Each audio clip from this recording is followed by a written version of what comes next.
la palabra que cada semana estamos recibiendo es una palabra que tenemos que tomar de acuerdo a la medida de fe que el Señor nos ha dado. Usted no cometa el error de compararse con nadie.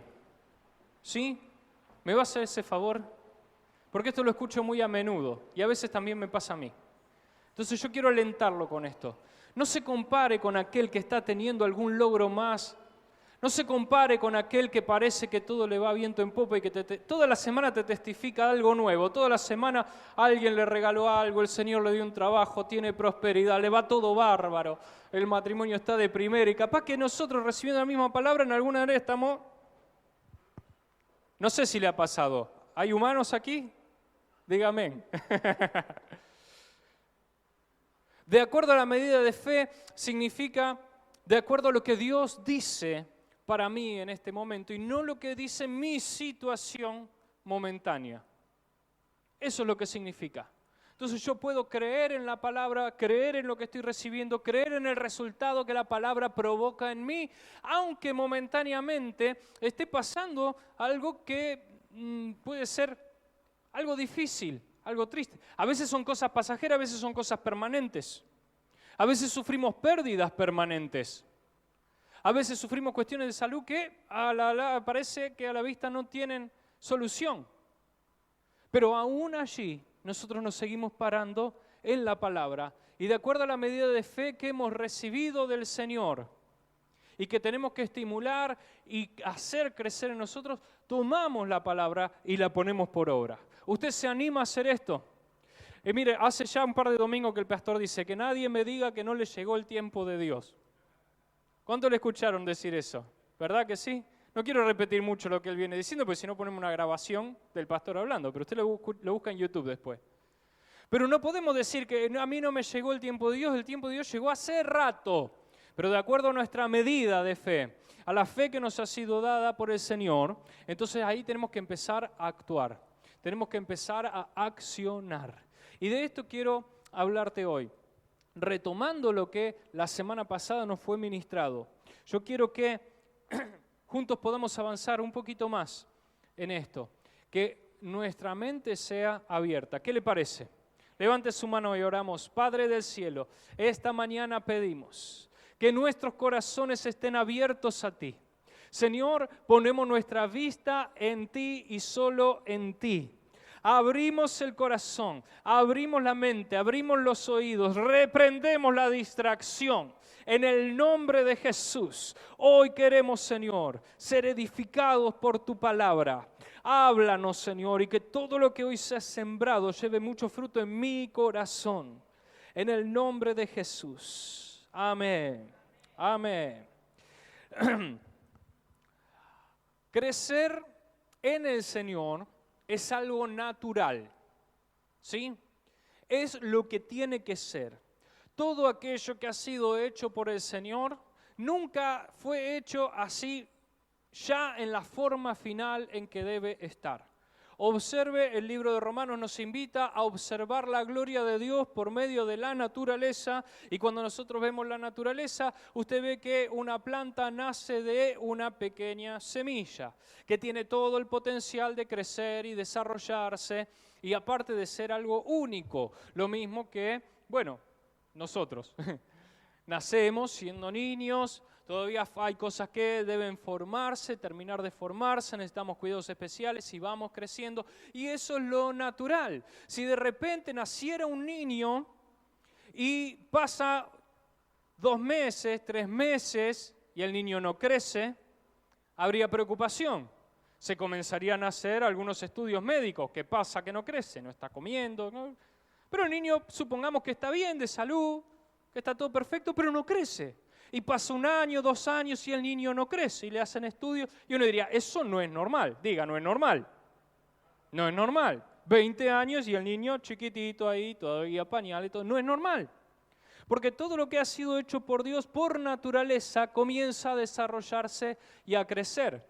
Lo bueno es que de ninguna manera nosotros podemos decir que algo que ha nacido, que ha sido creado por Dios, que ha nacido, que ha sido gestado, está mal como está. uno no diría que un niño de un mes con, no sé, ¿cuánto pesa un niño de un mes? 5 kilos. No sé, es muy grande, perdón. Muy chiquito, qué sé yo. ¿De acuerdo con cuánto nació? Bueno, que un niño que nació con 3,5 kilos, ¿está bien ahí? ¿Estoy promediando? Uno diría, uy, qué mal que está, porque no mide 1,80 m. Le faltan todos los dientes, no lo vas a decir. Porque cada cosa es perfecta en sí mismo en el estadio que debe estar. ¿Bien? Cada cosa es perfecta en el estadio en el que tiene que estar. El problema es cuando pasa el tiempo y no se ve el crecimiento. Ahí es donde comienza uno a preocuparse y a observar. Hay cosas que ya no tendrían que estar y cosas que tendrían que haber aparecido. ¿Sí? Imagínese uno acá, bueno, acá en mi camisa en cualquier momento estalla, pero usted imagínese si yo tuviera todavía el cordoncito umbilical, que no se me cayó. Uno dice, eso no tendría que estar ahí. O imagínese un niño de 8 meses con una dentadura perfecta, linda, eso no tendría que estar ahí. Entonces cada cosa es perfecta en su estadio, el problema es cuando comenzamos a ver algo que no ha crecido como tenía que crecer o algo que todavía permanece y que ya no tendría que estar. Por eso repito esto, la medida de fe que Dios le ha dado es perfecta en el estadio en el que tiene que estar. Pero a veces lo que nos incomoda a nosotros es cuando nos damos cuenta que va pasando el tiempo, van pasando situaciones y hay cosas que todavía no logramos cambiar. Por eso es que el desafío de esta palabra que vamos recibiendo es para llevarnos al lugar en el que tenemos que estar. No nos podemos comparar con otra persona que está tal vez más adelante ni con otro que esté más atrás, pero el Espíritu que está en vos testifica si vos estás en el lugar que tenés que estar. Tus obras testifican si estás en el lugar que tenés que estar. Tus pensamientos testifican si estás en el lugar que tenés que estar. Y tus acciones. Por eso motivamos, porque hay algo respecto al lugar en el que nosotros estamos, que estamos entendiendo y que nuestros ojos deben ser abiertos hacia eso, y es que estamos en el momento de la historia en que hemos sido habilitados por el Señor Jesucristo para hacer, escuche esto, una locura, mayores obras que Él. ¡Pah! Y ahí me siento como si tuviera el cordón umbilical todavía.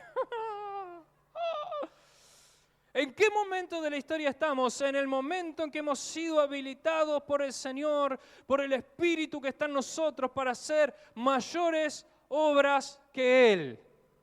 Para hacer entrega como hizo Él.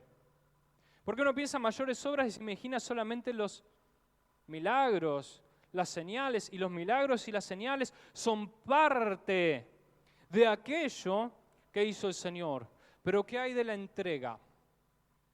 ¿Qué hay del hacer la voluntad del Padre como la hizo Él? ¿Qué hay de mostrar amor como lo hizo Él?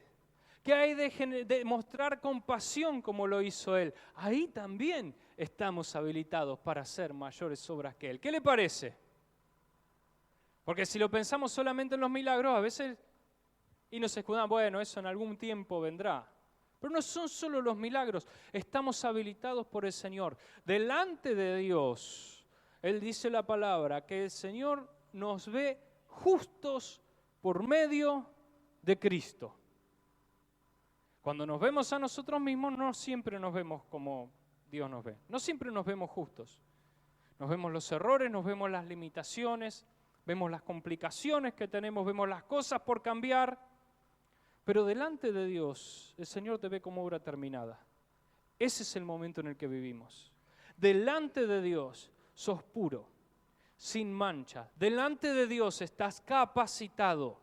Delante de Dios estás fortalecido. Delante de Dios no hay acusación que valga. El libro de Apocalipsis dice esto de una forma clara, dice, y se echó al acusador del cielo, el que acusaba a los hermanos delante de Dios de día y noche, y ya no se halló lugar en el cielo para él. Ese es el momento exacto en el que estamos nosotros. Mire, si no es para gozarse y para alegrarse en el Señor. para estar llenos de alegría, para saber con toda seguridad el lugar que ocupamos en el Señor, en el reino de los cielos. No somos espectadores, no somos relleno de una congregación. Todos y cada uno de aquí somos iglesia de Cristo. Y uno puede decir, pero mire, me mandé una macana, estoy pasando una situación difícil, estoy complicado, pero usted delante de Dios está justificado. Usted delante de Dios se puede levantar todas las veces que sea necesario. Usted delante de Dios es recibido como hijo. Usted en el mundo espiritual tiene autoridad de Dios. Y hay que hacerlo valer. Y por eso la palabra nos dice, anden como hijos de luz. No dice imiten a los hijos de luz. No dice simulen que son hijos de luz. No dice intenten por lo menos comportarse un poquito como hijos de luz. Lo que afirma es que somos hijos de luz. Por lo tanto, caminemos como hijos de luz. Naturalmente. Naturalmente. Dijo Jesús, dejen a los niños venir a mí porque de ellos es el reino de los cielos. Y poniendo uno entre medio de sus discípulos dijo, el que no se haga como un niño, me voy a pegar un palo, no camino por acá porque... El que no se haga como un niño no tiene lugar en el reino de los cielos. ¡Ah! ¿Por qué decía esto? Porque nosotros lo vamos entendiendo de a poco, pero mire, le voy a contar algo que descubrí hace unos días atrás investigando otro asunto. Existe una rama de la historia, de la antropología, que se llama psicohistoria. Y la psicohistoria se dedica a estudiar el trato hacia los niños a lo largo de toda la historia de la humanidad y la prehistoria, el trato que se le dio a los niños y cómo esto repercute en las siguientes generaciones.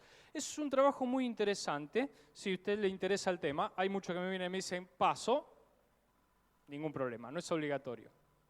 Pero es muy importante la forma en que entendemos a los niños. Y hoy estamos en un momento de la historia en que tanto para bien como para mal se ha entendido cabalmente lo importante que es trabajar en la niñez. Y digo, para bien, porque la iglesia hace mucho tiempo que trabaja con los niños, mucho tiempo, la iglesia de Cristo me refiero, y hemos aprendido a sembrar en ellos, y hemos aprendido como padres a sembrar la palabra en ellos, a darle importancia a lo que se siembra en ellos, a darle importancia a lo que piensan, a lo que hablan, a lo que les ocurre, a guiarlos. Pero hay otra parte de las personas que entendieron que se pueden moldear las mentes de muy temprano para que cuando sean mayores den fruto a favor de determinados grupos. Entonces, hoy estamos en un momento que esto está como muy dividido. Pero en el tiempo de Jesús, cuando Jesús enseña esto a la gente, no se tenía muy en cuenta a los niños. Por no decir, no se les tenía en cuenta. Los discípulos, la gente traía a los niños para que Jesús ponga las manos sobre ellos y los discípulos los echaban. Decían, no, llévatelo. Cuando sea más grande que venga. No se les prestaba atención, no se los consideraba personas completas. No se los consideraba así como una cosa muy parte de la sociedad. Y no solamente en Israel en ese tiempo, en todo el mundo era similar. Entonces Jesús desafía la mentalidad, la creencia, la estructura de esa gente y toma a un niño y lo pone en el lugar de preeminencia, porque ellos se peleaban para ver quién iba a ser el más grande, quién iba a ser el mayor. Usted lee los evangelios y va a encontrar que cada 2 por 3 los discípulos, a los que Jesús llamó apóstoles, cada tanto tironeaban a ver quién iba a estar más arriba, más abajo, más a la derecha, más a la izquierda de Jesús. Y Jesús toma un niño, lo pone en el medio y dice, el que no se haga como él, no puede entrar en el reino de los cielos. Y a partir de ahí nosotros comenzamos a trabajar y a pensar, entonces, ¿qué significa tener el corazón como niño? Y mire, podemos hacer una enseñanza enorme al respecto. El pastor nos habló algo la semana pasada, muy bueno, muy edificante, bien de Dios. Usted puede escucharlo. Le invito a que usted reescuche las predicaciones varias veces. Y yo quería retomar esto porque ¿qué es lo que se nos pide en cuanto a que seamos como niños?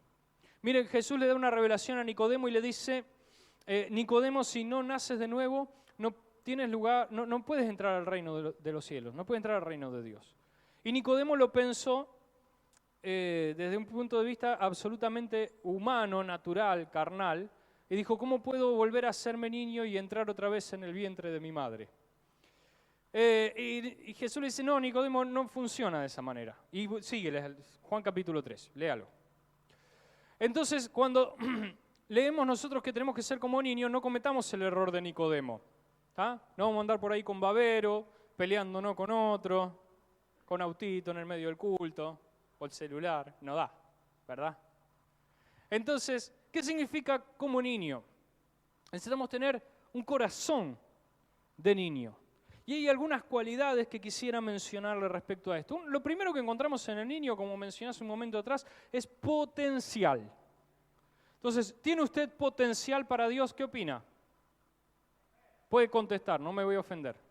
¿Tiene usted potencial para Dios? ¿Hay alguien aquí que diga, yo ya di todo lo que tenía que dar y llegué hasta donde debía llegar, planto bandera acá y acá me quedo? ¿Verdad que no? Y si usted piensa así, déjeme decirle, haga su corazón como el de un niño. Aunque su exterior no sea como de niño. Aunque su niño haya pasado hace mucho tiempo. No importa. Aunque físicamente no se encuentre como un niño, mentalmente tampoco, por supuesto. Pero esto es una característica del corazón de niño para con Dios. Es que nosotros entendemos que para Dios no existe ningún tipo de límite en lo que Él quiere y puede hacer con nosotros. Todo lo que esté en su voluntad para tu vida, Él lo va a hacer, sin importar la edad que tengas. Y ejemplos en las Escrituras nos sobran, y ejemplos entre nosotros nos sobran también. Por eso, como gente con potencial para Dios, ¿sí? ¿Cómo describimos el potencial? El potencial es, yo se lo escuché decir al pastor hace un tiempo atrás, decir, yo creo que todavía no arranqué.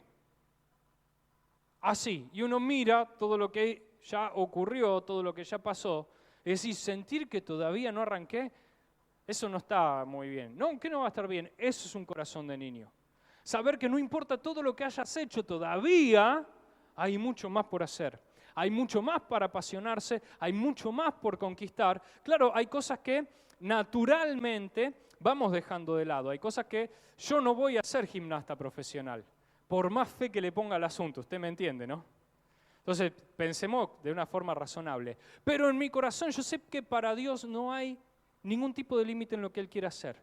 Si Él quiere que un Abraham y una Sara tengan un hijo a los 100 años, lo van a tener porque está en su voluntad y en su diseño y así dijo que lo iba a hacer. Hablando de esos casos. Pero, yendo más hacia nosotros, hacia nuestro momento actual, hacia lo que la palabra nos dice, todo lo que el Señor te ha prometido que va a hacer contigo, todo eso va a ocurrir. Y aunque vos pienses, uy, se me va pasando el tiempo, tené corazón de niño. Un niño piensa y vos le preguntás a los 5, 6, 7 años qué quiere ser y de astronauta para arriba, todo. Astronauta, bombero, policía, quiero manejar un auto de Fórmula 1, también, como también sé que uno que quería ser músico, decía, bueno, y también quiero ser abogado porque de algo hay que vivir, ya asumiendo que de la música no se puede vivir. Todo queremos hacer. Claro, después nos vamos encontrando con la realidad de nuestras limitaciones y demás, pero en principio en nuestro corazón albergamos esa gran posibilidad. Todo es posible, potencial. ¿Por qué? Porque así nos hizo el Señor. De esa manera, físicamente está todo por hacer, todo por desarrollarse. Aunque estamos completos, pero es todo para explotar, todo para crecer. Y en nuestra mente también, todo para crecer, todo para dar, todo para soñar. No deje de soñar, no deje de creer en lo que Dios le ha dicho que va a hacer, porque usted lo va a ver. Si Dios lo ha dicho, usted lo va a ver. Además, como es un corazón de niño, es un corazón permeable, es enseñable. Nosotros a medida que crecemos, somos como el huevo. Usted sabe que el huevo no sale de la gallina así como usted lo tiene en la heladera. Los que han tenido gallina esto lo saben muy bien. Los que no, lo podemos ver por YouTube. Bueno, a mí se me dio por ver eso en YouTube. Entonces, cuando sale el huevo de la gallina, su cáscara no está dura, está blanda todavía, está permeable. Entonces, Se pueden hacer algunos experimentos muy interesantes, como rápidamente tomar ese huevo y meterlo en un cubo, en un dado, y tener un huevo cuadrado. Búsquenlo en YouTube, está, no le estoy mintiendo. O darles color, se pueden hacer un montón de cosas, pero no viene al caso. La cuestión es que sale blando, es permeable. Y cuando está al exterior en contacto con el aire, ahí hay sustancias químicas que comienzan a endurecer la cáscara. Y el corazón de las personas es más o menos como un huevo.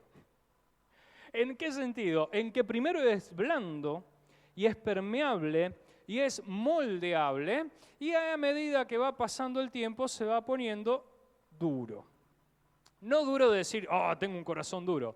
Duro me refiero a que ya no somos tan crédulos, no somos tan inocentes en algunas cosas, porque la vida nos va formando con esa experiencia. Pero cuando lo llevamos al plano espiritual, no hay razón para que tu corazón se endurezca para con Dios, sino que debe ser permeable y moldeable en todo tiempo, sea cual sea la situación. Entonces, todo el tiempo estamos aprendiendo algo de parte de Dios. Aún aquellas cosas que creemos que ya sabemos, de repente las podemos volver a aprender.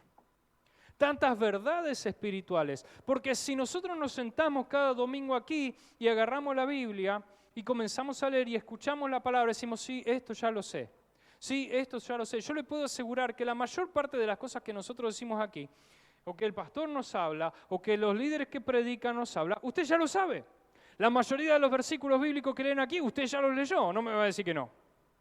La mayoría de las cosas ya las ha escuchado, pero una y otra vez sentimos que arde en nuestro corazón la misma palabra y cada vez descubrimos algo nuevo. Eso es nuestro corazón de niño. Escuchando, parece que escucháramos al Señor por primera vez decirnos algo. Pero eso es lo que necesitamos mantener continuamente, permeable, enseñable, dispuesto a nuevos aprendizajes una y otra vez. Y también, miren, algo que quise marcar respecto a los niños. Los niños son muy resilientes. La resiliencia es la capacidad que tiene un material de volver a su estado original después de que ha sido traumatizado.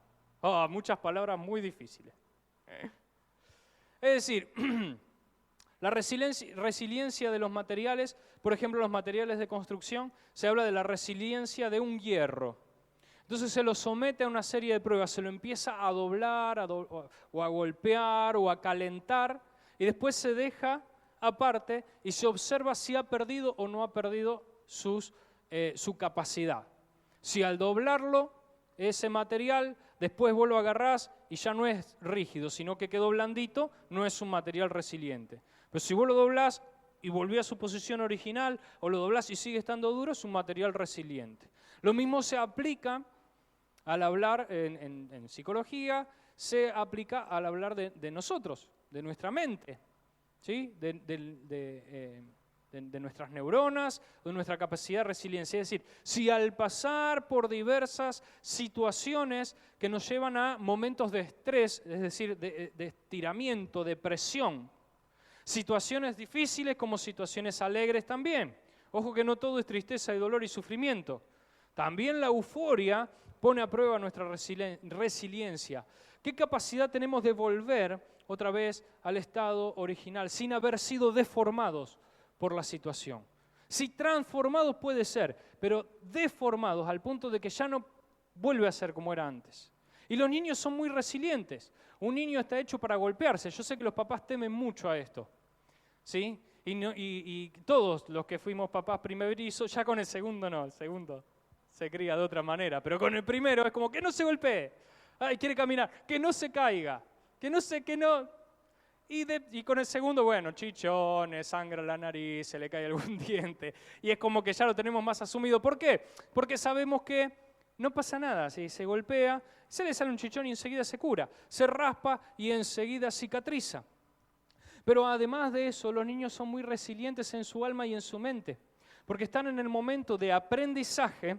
Y los niños aprenden mucho por medio de la frustración. Por eso, de paso, y entre paréntesis, consejito para papás. Dejen que sus hijos se frustren. Por favor. Es muy complicado. Es una etapa, una vida, un momento de la historia muy complicado el que estamos viviendo, donde a los niños se les brinda todo para que no se frustren. Y el tema es que la frustración es lo que genera en nosotros aprendizajes para la vida. Y alguien que no se frustra es alguien que piensa que todo lo que hace siempre le va a salir bien, sin entender el proceso para que cuando comenzamos a hacer algo, ese algo salga bien. Sin entender la transformación o el aprendizaje que tiene que ocurrir en nosotros primero para que algo salga bien. Y lo que ocurre después es que hay jóvenes y adultos que no resisten la frustración, que se enojan, se enfurecen mal y que no se animan a emprender nada porque se asustan. ¿Por qué? Porque cuando vos vas a emprender algo, las primeras veces vas a fracasar. Es natural, ¿sí? Fracasar es relativo. Vas a aprender, digamos, vas a aprender una forma más de no hacerlo. Pero la frustración es necesaria. Ahora usted dice, pero en el Señor también. Claro que sí, por supuesto que sí. ¿Quiere un ejemplo de las Escrituras? Jesús y sus discípulos van a entrar a una aldea de Samaria y los samaritanos dicen, no, acá no van a entrar ustedes. Ustedes son judíos, bueno, judíos y samaritanos se llevaban mal, tema aparte. Ustedes acá no van a entrar. Y salen Juan y Jacobo, se acercan al Señor en una grandísima demostración de fe y dice, Maestro, oramos para que les caiga fuego del cielo a estos que nos cierran la puerta. Y Jesús los frustra. Porque Jesús les dijo en un momento, lo leemos, les dice, todo lo que pidan al Padre en mi nombre les será hecho. Pero si no aprendes a frustrarte en algunas cosas, vas a estar haciendo caer fuego del cielo en cualquier lado. Porque el poder está. ¿Usted cree que no tenían poder para hacer eso? ¿Usted qué piensa que hubiese pasado si se hubiesen mandado a hacerlo? Y ejemplos en las Escrituras tenían. Elías solía hacer esas cosas, de cerca del fuego del cielo. Pero Jesús los frustró para formar en ellos el carácter, le están dando a full el culto de niños, el carácter de Dios, para que el espíritu que estaba en ellos, para que el poder que tenían lo usen de acuerdo al espíritu que moraba en ellos. Ahora, ¿usted ha orado por algo y ese algo no ha ocurrido? ¿Le ha pasado?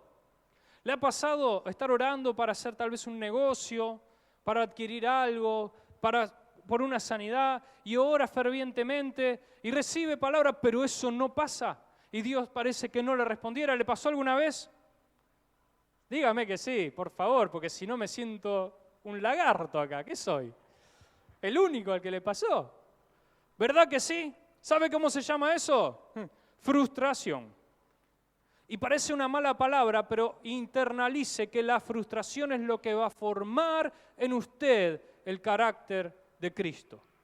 Porque es lo que hace que comience a menguar nuestro corazón humano y empecemos a tomar el corazón que viene de Dios. Frustra nuestras motivaciones el Señor. No es que frustra todo lo que queremos hacer porque no quiere que... Imagínense, no vamos a ser como un nene que le dice, vos sos mala, mamá. ¿Por qué? Porque no me querés comprar el chupetín. ¿Verdad que sí? Eso es cosa de niño. Eso no es la parte de corazón de niño que necesitamos. Ahora sí, reaccionan así los niños, pero cuando son frustrados, cuando se ponen límites, cuando se dice esto no se puede hacer, aunque físicamente es posible que se suban ahí arriba, pero no lo podés hacer, eso genera en ellos conciencia de límites, genera emociones, sentimiento de protección. Alguien me está cuidando. Les ayuda a ver el panorama completo. Les permite después desarrollarse y animarse a proyectos nuevos. Animarse a que puedo emprender cosas y que no me salgan exactamente como yo soñaba, pero sigo adelante. Para eso es necesario la frustración. Y ese proceso de pasar por la frustración y levantarse más fuerte, mejor formado, en mejores condiciones, eso se llama resiliencia. Por eso el corazón del niño es resiliente. No solo su corazón, todo su cuerpo es resiliente para que lleguemos a la vida adulta medianamente entero. A alguno le falta algún diente por su niñez y tiene alguna que otra cicatriz, pero cabeza, brazo, en general, estamos. De la misma manera. Por eso es que debemos mantener ese corazón de niño porque el Señor nos va a llevar, nos va a ir acompañando, nos va a ir llevando nuevos desafíos de crecimiento. Nos va a ir a hacer crecer y a veces vamos a pasar por momentos de grandísima frustración. Y escuchamos muchas veces, Dios no respondió como yo esperaba y me enfrié, pastor. Yo lo he escuchado muchas veces, a mí también me ha pasado. Yo venía ferviente y no pasó lo que yo esperaba y me enfrié. Y me paralicé y bueno, y me quedé. Y parece que no avanzamos y que no crecemos. Pero ahí es donde necesitamos hacer una sintonía fina en nuestro corazón. Y entender esto, corazón de niño, capaz de seguir adelante, a pesar de que algunas cosas no salgan bien. ¿Por qué? Porque esto es lo que dice la palabra. Todas las cosas ayudan a bien a los que aman a Dios, los que conforme su propósito son llamados. Usted es llamado, usted ama a Dios. Aunque haya frustraciones, sepa que todo le ayuda a bien. Sepa que su papá está cuidándolo. Sepa que detrás de cada no y detrás de cada puerta cerrada, que aparentemente Dios no ha escuchado mi oración, hay una mano poderosa que lo está cuidando y lo está formando, porque después de la cerrada viene una abierta muy grande. Porque a Dios no se le escapa nada. Pero necesitamos tener ese corazón de niño para seguir creyendo, para seguir confiando y seguir esperando en Él. El niño, hace poco vi una película con mi hijo, un nenito, se paraba delante de un espejo y empezaba así. Mire, esto los varones, las chicas no creo, pero los varones creo que todos lo han hecho alguna vez. Flaquito, así. Hizo 3 flexiones de brazos y ya se ponía ahí adelante del espejo. Una película que el papá es todo grandote así, musculoso, y le hace hacer ejercicio al nenito y el nenito se mira, voy a ser como mi papá. Dice el apóstol Pablo que nosotros como en un espejo vemos la gloria del Señor reflejada. Yo pensaba, ¿no? Como ese nene delante del espejo. ¿Qué miraba él? ¿Sus bracitos de escarbadiente miraba? No, él veía y veía lo que veía en el papá. Porque eso es cuando vos mirás a Cristo, cuando vos mirás tu persona, vos tenés que ver la gloria de Dios reflejada en ti, conforme a la medida de fe que te ha sido dada. Por eso es que si vos te comparás con alguien más, te vas a desanimar, pero cuando mirás al Señor, y sacate la cabeza, si miro a Cristo más lejos todavía me siento. ¿Por qué si sos su creación y sos su viva imagen y semejanza? Es lo que dice la palabra. Comparate con el Señor, es lo más sano que podés hacer. Claro que hay cosas por pulir y mucho por mejorar, pero como ese nene que se mira delante del espejo y ve los músculos de su papá, así de esa misma manera vos tenés que verte. Primera de Corintios 14:20, el apóstol Pablo dice, sean como niños, pero sean como niños en la malicia, no en la forma de pensar. En cuanto al pensamiento, debemos ser entendidos. Y hay una palabra que quiero que usted se grabe, es la palabra discernimiento. ¿Se la puede grabar? ¿Se la puede anotar? Discernimiento. La capacidad de discernir es la capacidad de diferenciar una cosa de otra. En la enología, que es llámese arte, ciencia de catar vinos, usted vio que en general la mayoría de gente si le dan un vino de cajita, un vino caro, decía el mismo vino, uno paga más barato, otro paga más caro, ya está.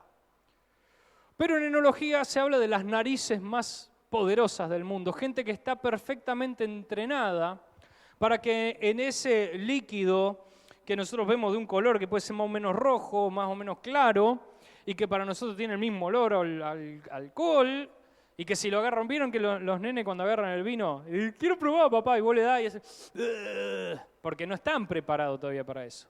Pero esto te lo agarran así con la nariz, y lo toman y comienzan a discernir que adentro de ese líquido que uno lo ve como vino y ya, hay taninos y colores, y te hablan de frutas y de maderas, y vos decís, es vino.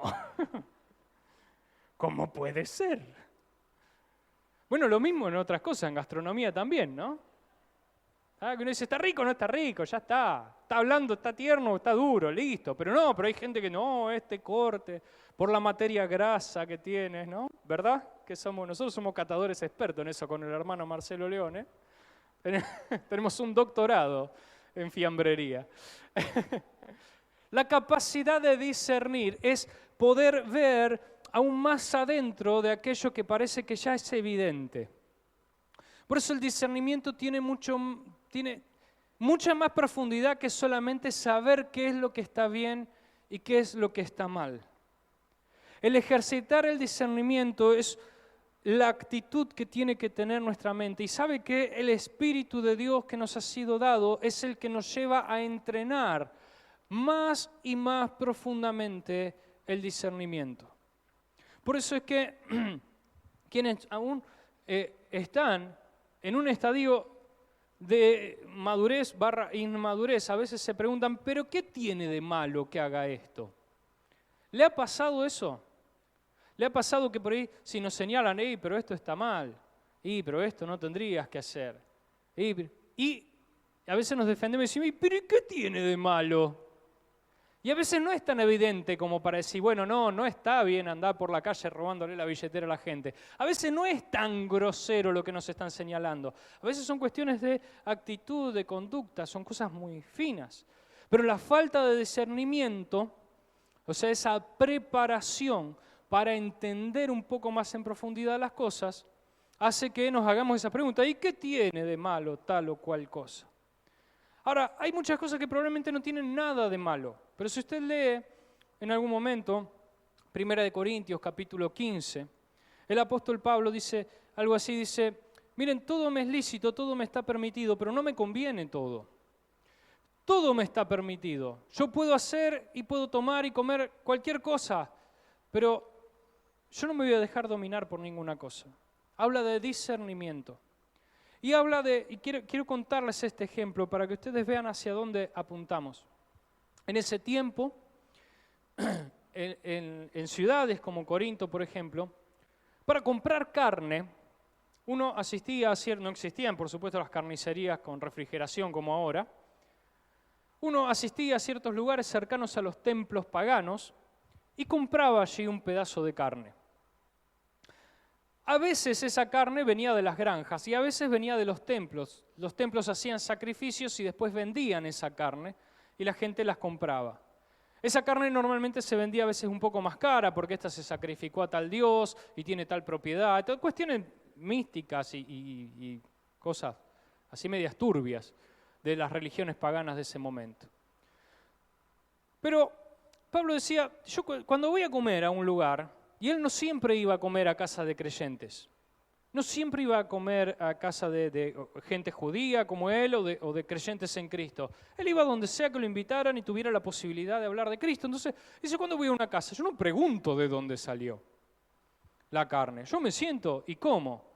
Porque si yo doy gracias a Dios, nadie puede juzgarme. Yo estoy dando gracias a Dios. Un ídolo no es nada en el mundo, etcétera, etcétera. Es decir, puedo hacer lo que quiera. No me va a condenar el comer un pedazo de carne por más que se lo hayan sacrificado a tal o cual Dios.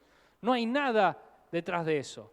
Sin embargo, dice, entendiendo que hay hermanos que aún no han ejercitado su discernimiento, que no tienen luz en esto, que él los llama los débiles de conciencia o frágiles de conciencia, porque débil suena por ahí medio fuerte, pero los que tienen la conciencia más frágil, los que tal vez vienen de un mundo pagano, vienen de hechicería y de esas cosas, y quieren mantenerse completamente lejos de eso, y de repente me ven a mí que como un terrible asado que le sacrificaron a Júpiter, y yo ahí le estoy entrando, y su conciencia comienza a acusarlo de su conciencia que es frágil, su discernimiento que aún no ha sido ejercitado, se ve entorpecido.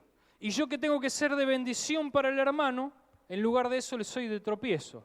Entonces, dice, decido esto, si fuese necesario, no como carne jamás. ¡Ah! Me privo de lo que sea, es mi derecho, pero discierno que puedo lastimar el cuerpo de Cristo. Y aunque esa carne a mí no me va a hacer nada, si alguien le puede lastimar, yo, si es necesario, me voy a abstener. Eso es un discernimiento muy profundo del cuerpo de Cristo. de entender qué tipo de unidad somos. Es muy diferente al ¿y qué tiene de malo?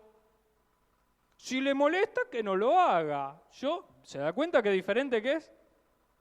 Ahora, no es para que nadie se sienta acusado y dice, hermano, qué legalista. No se trata de legalismo, se trata de discernimiento. Y esto es lo que nos invita a la palabra, a ser entendidos en nuestra forma de pensar, a tener la capacidad de discernir. Lo que nosotros pensamos se evidencia siempre en nuestras acciones, aunque nuestras palabras digan otra cosa diferente.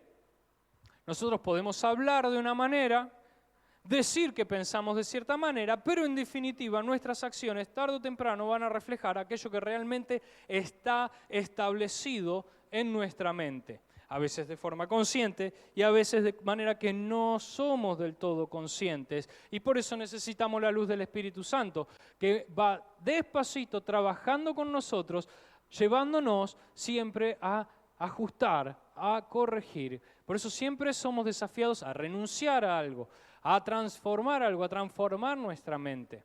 Pero para que esto se vea después en nuestras acciones.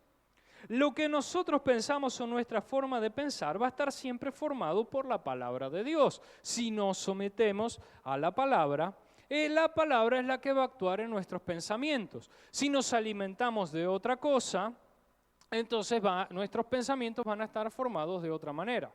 Y aquí quiero hacer un llamado de atención. Como hice antes para los papás, hago aquí un pequeño paréntesis. Ojo con lo que usted se alimenta en redes sociales. Ojo con lo que se alimenta en WhatsApp. Ojo con lo que se alimenta por los medios de comunicación. ¿Y por qué le digo esto? Porque no es porque haya difamaciones, murmuraciones. No, yo le voy a explicar una cosita que si usted lo investiga lo puede encontrar fácilmente en cualquier lado. Todas las redes sociales, todas absolutamente, todas las redes sociales, como los noticieros y canales de televisión en general, tienen un y solo un objetivo. ¿Sí? Uno puede decir, es unir a la gente, o te ponen eso en el eslogan, pero tienen un objetivo, que es ganar dinero. No se sorprenda con lo que te estoy diciendo. Algunos dicen, ¡oh! Nada, sí, ya todos lo sabemos, ¿no? ¿Y cómo ganan dinero? Las redes sociales y canales de televisión, etcétera, etcétera. ¿Cómo ganan dinero? Ganan dinero cuando son sintonizados, cuando son utilizados, cuando uno entra, cuando uno pasa tiempo allí. ¿Por qué? Porque ellos ese tiempo que usted pasa en las redes sociales se lo venden a distintas empresas que hacen publicidad. Publicidades tradicionales, donde a usted le aparece un cartelito o la propaganda de la televisión, y publicidades no tradicionales, que son las que pasan por comentarios, noticias. Si usted presta atención, cuando usted busca algo en Google, lo que sea que usted busque, se va a encontrar que los primeros 3 o 4 links de búsqueda que usted tiene, al lado dice anuncios. No sé si lo vieron alguna vez. Si no, preste atención y lo va a encontrar. Usted busca, qué sé yo, otro día tengo unos pececitos, estoy buscando cómo alimentar pez cíclido, listo. Los primeros 4 cositas que me aparecieron, al lado tenía una estrellita y en grisecito muy clarito decía anuncios. Y después sí estaban el resto de las búsquedas que me pueden ser más útiles. ¿Por qué en esos anuncios aparecen al primero? Para que vos entres, porque hay gente que paga para que te pongan eso ahí. Y eso es no tradicional porque no es un cartelón. Y por eso tiene que tener el anuncio al lado, para que de una u otra manera esté encubierto de si no, nosotros le dijimos que era una propaganda. Ahora se alimentan de esto.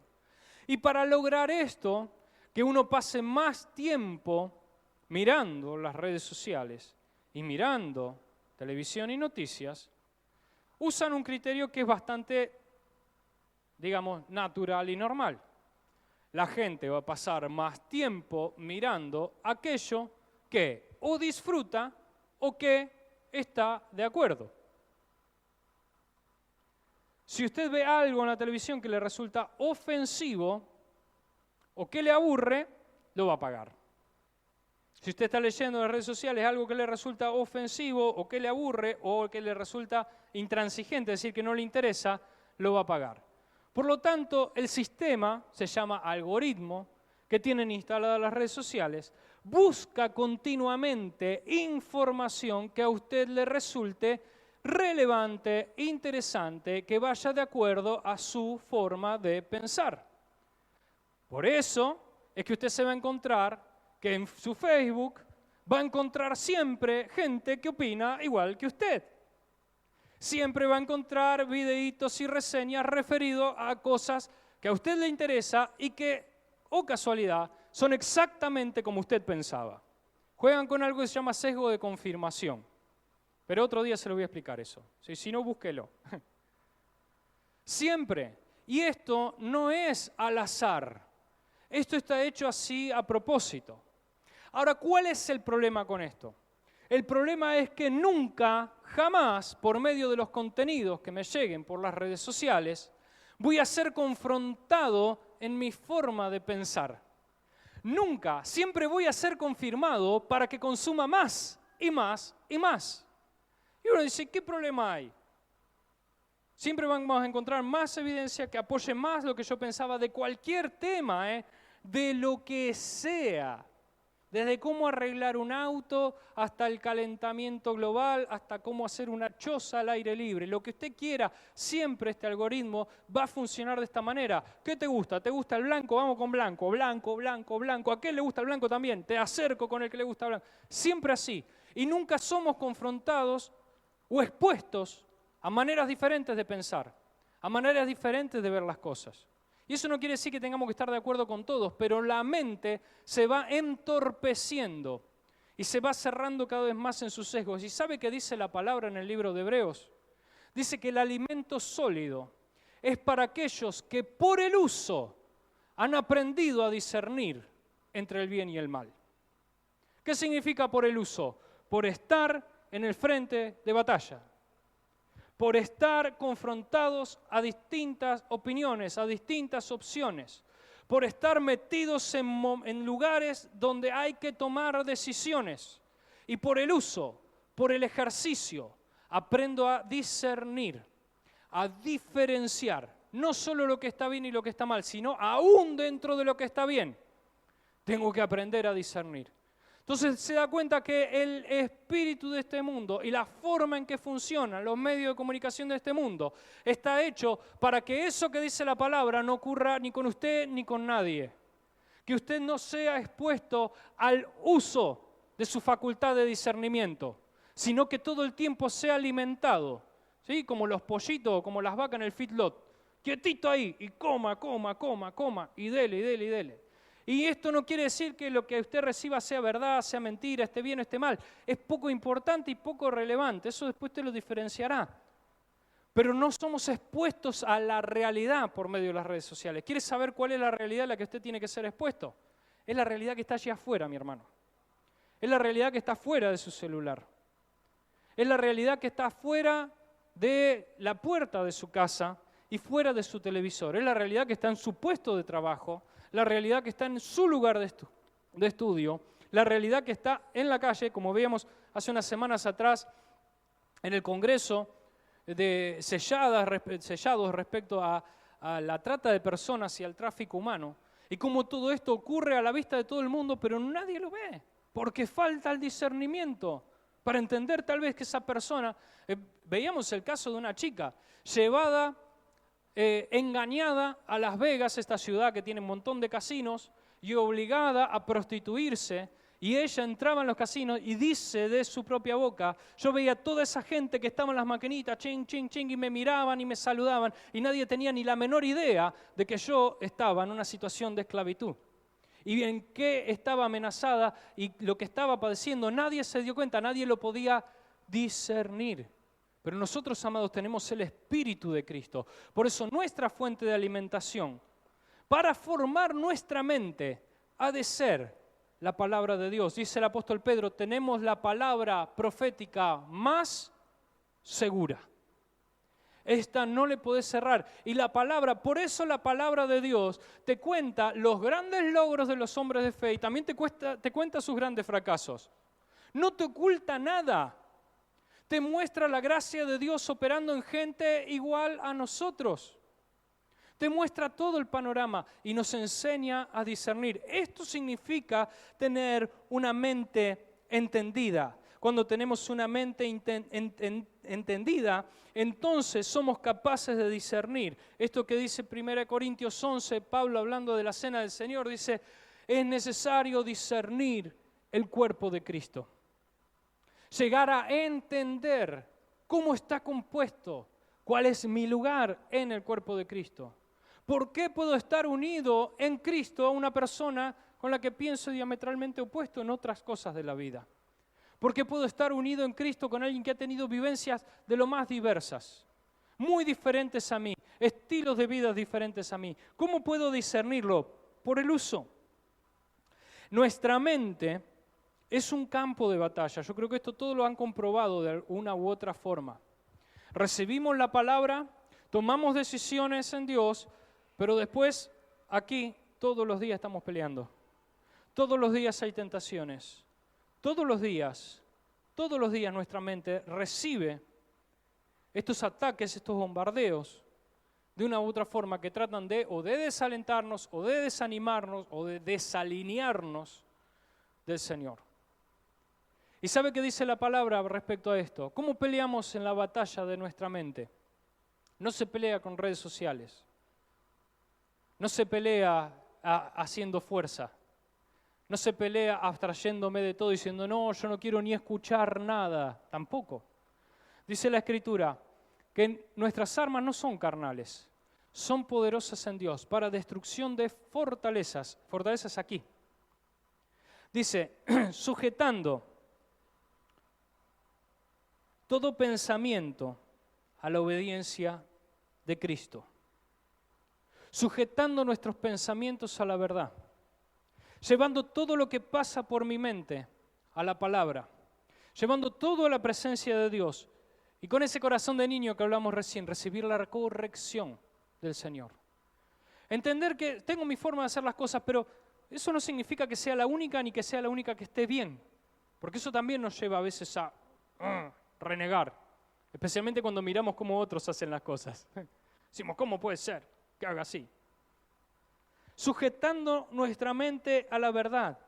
Aplicando una fuerza del Espíritu Santo que aplica en nosotros. Dice 1 Timoteo 1:7, no nos fue dado espíritu de cobardía, sino de poder, de amor y de dominio propio. La capacidad de sujetar mis pensamientos, y quien sujeta sus pensamientos puede sujetar sus acciones. Santiago lo escribe de esta manera, no lo llama pensamientos, lo llama la lengua. Dice, aquel que es capaz de dominar su lengua, pero digo yo que no estaba hablando de la de carne. ¿Se da cuenta? ¿De qué habla cuando habla de la lengua? Habla de lo que sale de nuestra mente. Aquel que es capaz de sujetar su lengua puede sujetar todo su cuerpo. Como un gran barco que es conducido por un pequeño timón. De la misma manera. Por eso es que nosotros necesitamos aplicar dominio propio. No es nuestra fuerza, es el Espíritu que nos ha sido dado. Es algo para echar mano. Y como decíamos antes, creo en ti, Jesús, y lo que harás en mí. Cada vez que se nos está por saltar la cadena o que un pensamiento avasallante toma el control de tu mente, llevándote tal vez a una depresión, tal vez a echarte a menos, tal vez a darte por vencido, a ceder a una tentación, vos podés decir, yo ejerzo el dominio propio en el nombre de Jesús, sujeto todo pensamiento a la obediencia de Cristo y a lo que la palabra dice de mí. Y uno puede decir, ¿pero qué? ¿Palabras mágicas? No, palabra de Dios. Mucho más fuerte y mucho más potente. Palabra de Dios, pero tiene que estar a nuestra disposición, conociendo nuestras limitaciones, que somos frágiles y tendemos a fallar allí, pero el Señor es el que manda aquello que a nosotros nos falta. Nos falta sujeción, nos falta dominio propio, Él lo tiene en su mano, simplemente tenemos que entender que están nuestras posibilidades, no es por mis fuerzas, es Él el que trabaja en mí. Una mente entendida, una mente que ha aprendido a discernir, que puede meterse en cualquier lugar, no será movida fácilmente. no va a ser llevado de acá para allá por opiniones, sino que va a estar firme en aquello que ha creído. Y eso se aplica también a toda situación que en la vida tengas que atravesar. Por eso cantamos, el victorioso vive en mí. ¿En dónde tiene victoria el Señor? Aquí tiene victoria. Aquí plantado el trono de su corazón y aquí bien asentado su espíritu, ayudándome, dándome dominio propio. Y decimos, las circunstancias no me mueven, porque el victorioso vive en mí. Y aprendemos a discernir algo muy importante. Uy, cómo pasa la hora, y yo que pensé que iba a predicar corto. Todavía falta.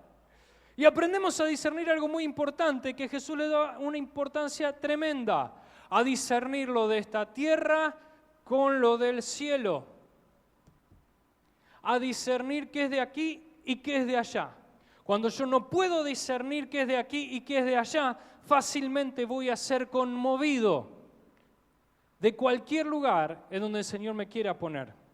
Si yo empiezo a juzgar el éxito o el cumplimiento de una palabra por medio de lo que ocurre aquí en lo terrenal, sin mirar o discernir qué es lo que está ocurriendo en el mundo espiritual, las circunstancias sí me van a mover. Porque sí voy a decir, ¿y a mí cuándo me toca? ¿Y mi milagro cuándo llega? ¿Y cuándo va a pasar esto que Dios me prometió? ¿Y cuándo? ¿Y qué tengo que hacer? Pero cuando aprendemos a discernir, empezamos a entender el tiempo. Claro, es con el uso, es decir, es con la práctica. Quien se queda quieto en su lugar, mirando solo su celular, por decir algo de modo figurativo, usted me entenderá, nunca va a poder enfrentarse a estos dilemas y estas luchas en su mente. Y cuando vengan situaciones difíciles, sean pasajeras o sean permanentes, algo se nos puede llegar a mover. Pero nosotros estamos aquí para ser formados como gente entendida. ¿Qué le parece? ¿Cuántos están dispuestos aquí a ser formados como gente entendida? Levánteme la mano con coraje, vamos. No tema el calor, el hermano de al lado sabrá entender si Rexona lo ha abandonado. No tenga problema, hay amor en Cristo aquí, aleluya. Firmes a pesar de las circunstancias. Firmes aunque las cosas no salgan siempre bien. Firmes aunque tenga fracasos en este mundo. Porque algunos son frustraciones que necesito atravesar para ser formado a la imagen de Cristo. Pero no voy a ser movido fácilmente. Íbamos a cantar Victorioso vive en mí, pero muchachos, no terminamos nunca más, sino. Y en tercer lugar, dijimos el pensamiento se refleja en acciones. Por lo tanto, un pensamiento sujeto al Señor se refleja en acciones maduras. Tomar responsabilidades, acciones consecuentes con aquello que hemos creído. Si yo creo que el Señor trae sanidad sobre los enfermos, yo voy a actuar en consecuencia. Y aunque yo esté pasando una situación de enfermedad, si alguien está enfermo, yo voy a ir y voy a orar igual por esa persona. Y esto lo repito muchas veces porque particularmente es algo que a mí me ha limitado mucho. En muchas oportunidades, hasta que aprendí a discernir que el trato de Dios conmigo o lo que me ocurra a mí en lo personal es algo que queda entre Dios y yo, pero su palabra dice que Él quiere hacer algo a través de mi vida. Y entonces empecé a orar. ¿Hay enfermo? Vamos a orar. ¿Alguien en necesidad? Vamos a orar.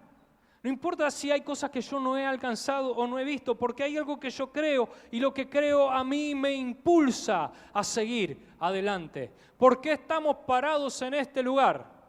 Yo sé, muchos por ahí nos conocen todas las internas, pero déjeme contarle algo. Usted ve esto, sepa que esto es imposible. Fue imposible desde el momento que se vio de lejos. Es decir, trasladar allá a la escuela, imposible. Pero hay algo aquí y aquí que hemos creído. Hay algo en lo que Dios ha hablado y aunque las circunstancias muestran otra cosa, nuestro accionar es continuo. En todo lo que podemos, avanzamos. Y esto usted tómelo como un desafío personal para usted también. Es necesario salir de la comodidad, de la conformidad.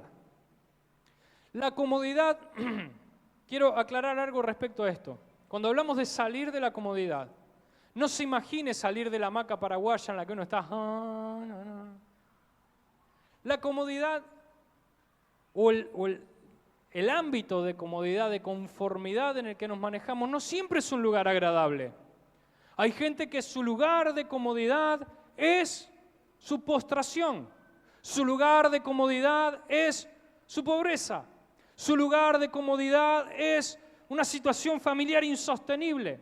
Su lugar de comodidad es un trabajo, un empleo donde lo tratan mal. Y salir de ese lugar de comodidad implica un desafío que a veces es más grande que seguir aguantando. Entonces me aguanto los palazos, me aguanto las desazones, me aguanto el sufrimiento con tal de no salir de esa zona de comodidad. Pero quienes tienen una mente formada por el Señor o que estamos en proceso de ser formados por el Señor, continuamente vamos a ser llamados a salir de nuestra zona de confort y nuestra zona de comodidad. Sea un lugar feliz o sea un lugar desagradable. Pero salir de lo conocido para entrar en lo desconocido. Desconocido para nuestros ojos naturales, pero conocido para nuestro corazón, que está parado en fe con el Señor. Acciones maduras, consecuentes con aquello que creímos. No podemos decir que creemos algo y no actuar en consecuencia. No podemos decir que creemos en el Señor y recurrir a Él siempre a último momento, no estar continuamente en oración buscando primeramente en Él. Primero en Él, hermano, antes que en cualquier prestamista. Vaya primero al Señor. Esto a veces hablo con gente en la escuela, hablamos de cuestiones de dinero, porque es un poco el trabajo que me toca. Y les digo, y me dicen, voy a ver si consigo prestarlo. Y digo, no, vamos a orar. Y mire, yo le puedo testificar aquí, año tras año es lo mismo.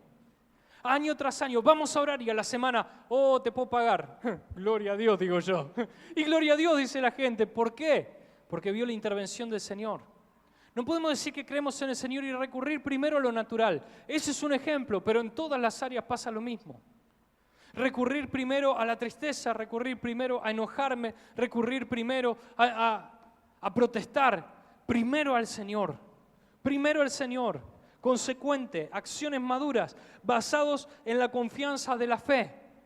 Y hay quien dice, yo no puedo tener la fe ciega que tiene el pastor. Mire, yo le voy a asegurar algo, la fe que tiene el pastor es de todo menos ciega.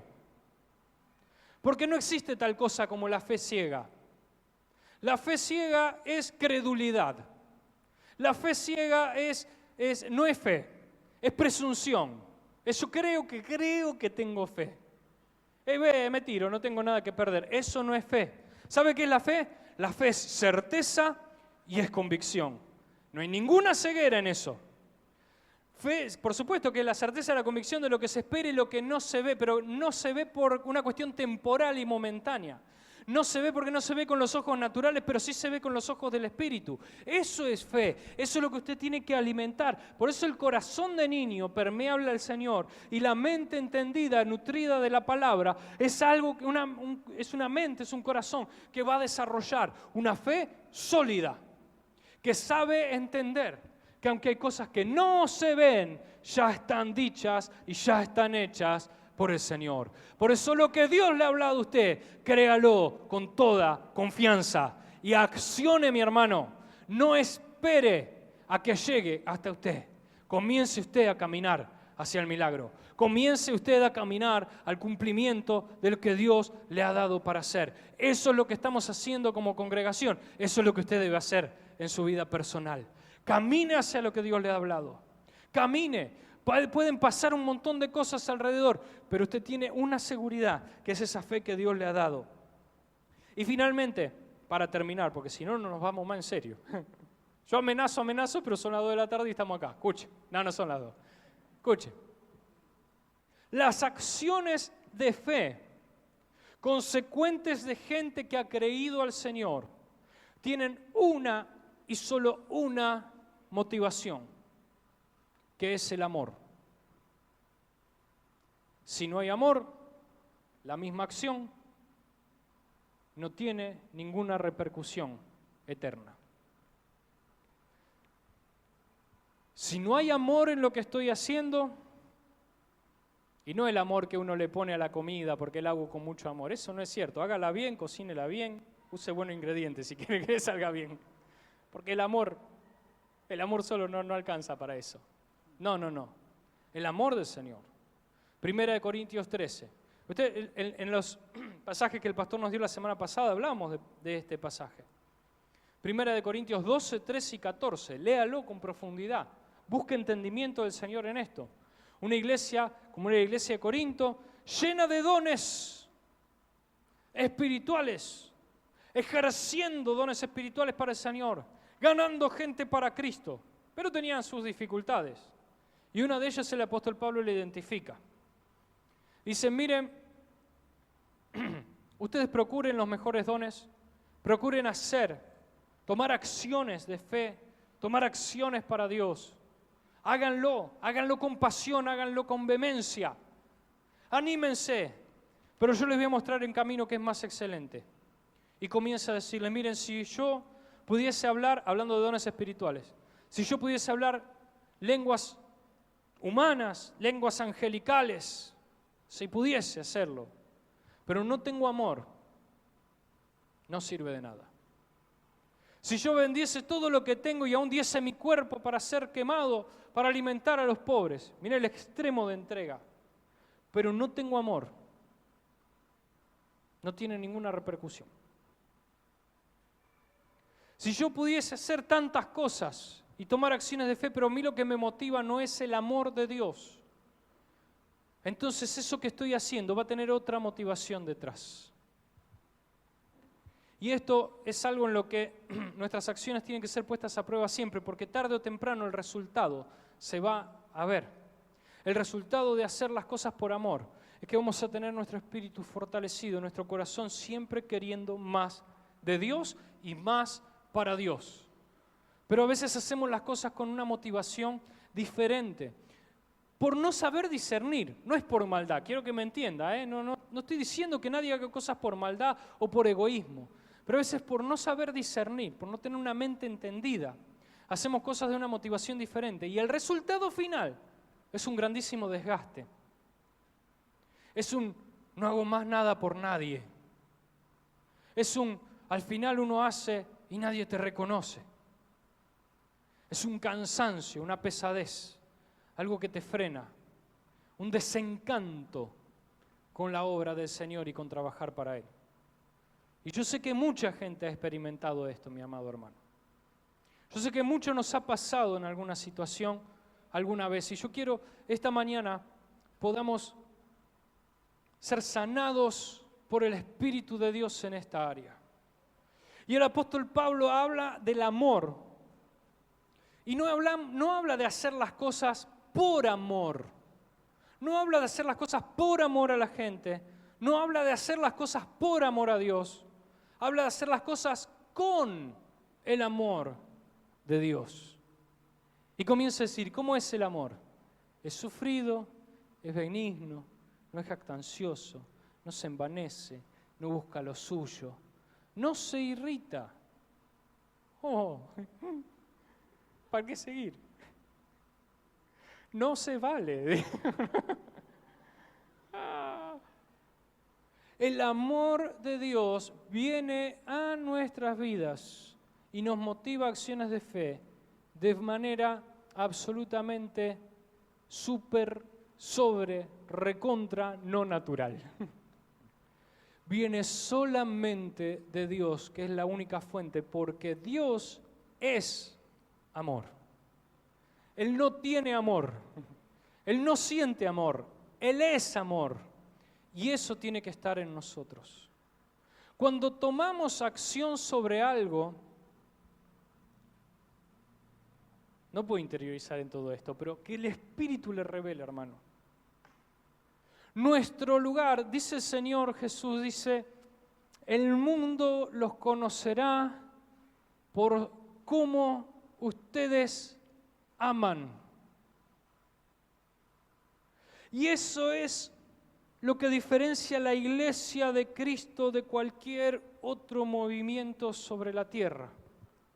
La capacidad de amar a aquel que piensa distinto, la capacidad de amar a aquel que actúa distinto, la capacidad de amar a aquel que actúa en nuestra contra, la capacidad de amar y seguir accionando en fe, aunque te tiren todo en contra.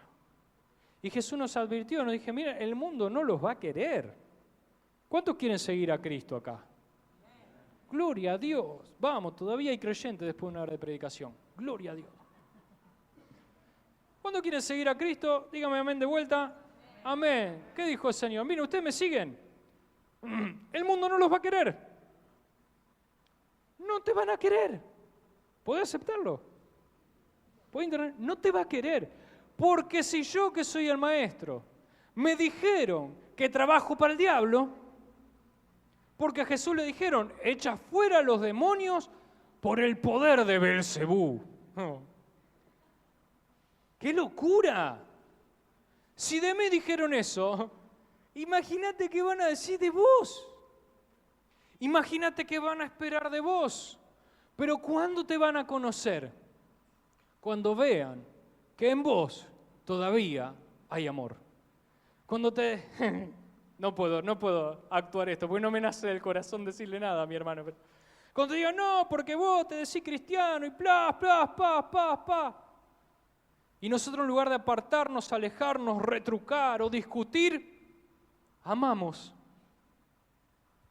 Y el amor del Señor, amados, no se manifiesta solamente en aquel que está arrepentido, porque esa es una posición de comodidad. Y en esto se va a ver el amor en nuestras acciones y en nuestras obras. El amor de Cristo no se manifiesta en aquellos que han reconocido su error y se han manifestado. No se vuelca solo en aquellos que se han arrepentido y se han manifestado y han vuelto su camino, han pedido perdón al Señor. Su amor se manifiesta en todos, en aquel que le da la espalda, en aquel que lo insulta, en aquel que niega su existencia, en aquel que reniega. Allí también se manifiesta el amor del Señor. Por eso decir, nosotros amamos a todos. La puerta está abierta, cualquiera que quiera venir será amado. Y sí, es verdad, pero eso es solamente una partecita del amor. Nuestras acciones hacia afuera también tienen que estar impulsadas por el amor del Señor, que está dispuesto a dar donde nadie estaría dispuesto a dar, donde nunca va a recibir gratitud, donde nunca va a recibir gratificación, donde nunca será reconocido. Allí debemos insistir con el amor, porque las palabras que nosotros decimos, los mensajes que transmitimos, hay mucha gente que le entra por un oído y le sale por el otro, pero el amor que nosotros manifestamos, el amor que nosotros expresamos, no le pasa desapercibido ni al corazón más duro y cerrado que hay sobre esta tierra. Y aunque renieguen del Señor, muchos de ellos, no podrán decir nunca que no conocieron el amor de Dios, porque vos lo reflejaste. Nuestras acciones han de estar motivadas por el amor. Muchas cosas las hacemos porque queremos más de Dios, porque queremos más, crecer más, conquistar más para el Señor. Y no está mal, pero Pablo dice, hay un camino más excelente. Hay un camino en donde para ganar vas a tener que perder. Para conquistar vas a tener que ser derrotado. Para sobreponerte vas a tener que ser el que se arrodilla. Y a los ojos de muchos derrotado, pero en el Señor victorioso, porque estás haciendo las cosas con amor. Cuando hacemos las cosas con amor, amado, nuestro corazón rebosa de pasión por el Señor. Tantos ejemplos que tenemos en las Escrituras, tantos ejemplos que tenemos a nuestro alrededor, hermanos en Cristo, queridos, que dejan la vida por Cristo y aman, y aman, y aman. Y uno dice, pero le toman el pelo, pero Él ama. Pero nos toman de tontos, sí, pero no lo somos y lo sabemos, pero amamos. Pero se burlan de nosotros, sí, pero amamos igual. Y me tomo un café y abrazo a cualquiera que me diga lo que quiera, no hay problema. Porque mi objetivo es que Cristo sea conocido, y Cristo es conocido cuando yo puedo amar. ¿Qué motiva tus acciones, hermano? Que sea el amor por el Señor, que sea el amor de Dios a través de tu vida.